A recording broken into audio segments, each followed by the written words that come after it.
I was on the set of NFL Network on Friday night watching the Falcons and the Cowboys.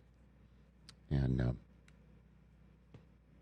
sitting on the set, arriving for work was Micah Parsons, wondering if was he going to be there. Because Terry McLaurin on Monday Night Football 1 week ago at this time, holding in, didn't show up to the Commanders and the Bengals game. Mm-hmm. But Micah Parsons showed up, and he showed up eating nachos. Good for him.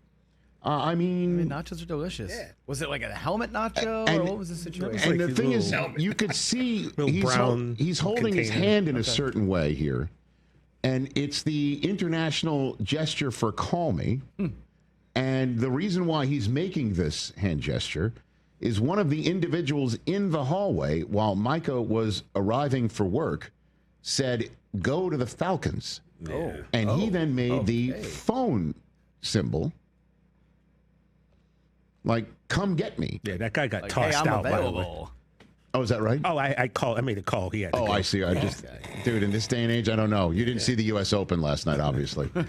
I did. So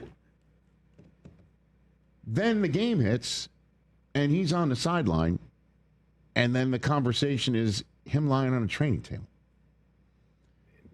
Which is, I don't know if he was stretching out for one moment. Apparently he wasn't there for very long, but at one point, it's just like, this is what my kids do when they were even younger, when they're just like trying to show mom and dad, what are you doing to me? I am bored. And I'm using that analogy right now because Jerry Jones is the one who introduced mommy and daddy to this situation when he was talking to Stephen A. Smith, saying that Micah going from, or he said this to Irv, I can't remember which one, but he viewed him having a handshake agreement with Micah and then Micah asking for his agent to be involved or saying that my agent needs to be involved was like mom and the kid made a deal and they run off to dad or vice versa to try and get a better deal. Kitty not happy. And I don't know what that means, Mike, but other than this visual, we're waiting. And in the same way that the visual is part and parcel of the complete insanity of what we're seeing. And it's unfortunate. It's unfortunate that Micah, for one moment, was just like, I got to lie down, or he's stretching. And Micah posted about it, saying essentially, in response to Mike Leslie, who covers the team locally, that it wasn't laying on the table all night. It was a relatively short portion of the evening. And Micah retweeted saying, I actually appreciate this. The way media shapes perception and narratives is wild. If he hadn't said anything, everyone would just run with it. I never disrespect the guys out there fighting for their lives. And I am looking at this visual not as an indication of Micah's immaturity, even though I said does look like what a child does when he's trying to tell mom and dad, why did you drag me here?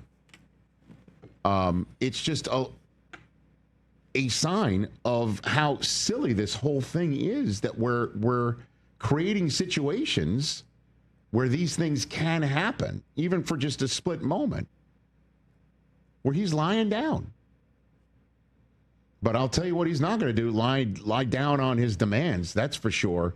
And what I'm saying, this is just an emblem of how silly this is.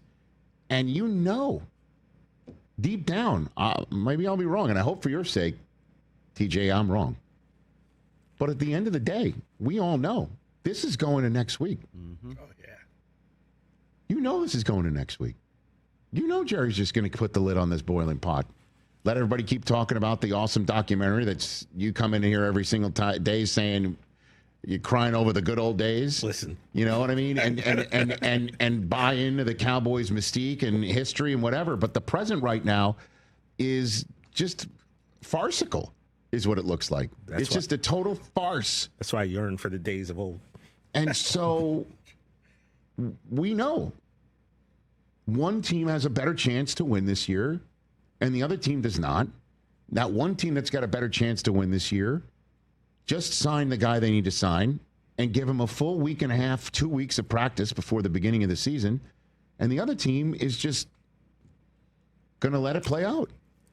Because he thinks, what, Micah's going to blink? Or is somebody just going to finally just say, can we get everybody in the same room, please? Can we just hit a reset button? Which is what we do at home. Just to continue again the analogy. We do that at home when the kids wake up or we have arguments for after a while. Can we just hit the reset button to start again here? But who's going to do it, Rich? Yeah, good question, Mike. You know who I nominate? Screw it. I nominate Stephen Jones. I nominate Stephen. I don't mind that. Mm-hmm. I nominate Stephen Jones. Jerry. I refers to him as Jerry, by the way. Jerry. And then go up to Micah. Micah. Yes, your agent can come. And let's do it. I bet you this thing will be done in 90 minutes. Oh, easy, right? I think the numbers are there. pretty much mostly there. Let's just get through it. Where has Steven been this whole time? I don't know. Right there. On his dad's side. He's the one who said that, Micah's got to want to get paid. I think, again, my determination on that was, I don't know, part of the iceberg we don't see. Yeah, maybe. Part of the iceberg we don't see. But we're seeing 10%, if not even 10% of this whole story. So. I don't know. But it's just, here we are. Yeah. In 10 days, season's going to kick off. Dallas goes first. And they're now in position to go last in terms of signing their guy. And the Commanders are like, okay, Terry, you're in. Great. Congratulations. We do value you in the manner in which you want to be valued. Come on in. It was longer than it took, but than you probably wanted. But you're in. $30 million. Congratulations. You're now, annually richer than Ayuk. Not as much as A.J. Brown and DK Metcalf. But, you're pushing 30, and congratulations. Your salary that you were going to come in on at $15.5 million, we just doubled it. Go catch passes. Go catch passes from the unicorn, the best quarterback you've ever had. Go do that. Go get us back to the NFC Championship game again. Go beat the Giants. Go play on all these nationally televised games. Go put the Commanders out there and crush it. And meanwhile, Dallas is just like, yeah, we got this guy under contract. He might be on a training table. Everyone's wondering what's going through his skull. He's got to take to Twitter to make his point. He's eating nachos. He's making hand gestures. It's just like, why is this productive? It is not.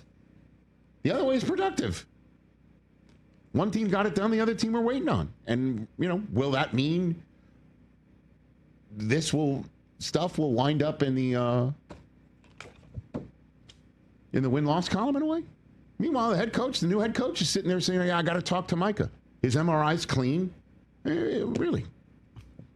This is not going to help you beat the Philadelphia Eagles. End of story. No. But what will help the Commanders beat the New York Giants? Today's news. Yeah. Funny how that works. Catch the Rich Eisen Show live weekdays from 12 to 3 p.m. Eastern on Roku Sports Channel in the U.S.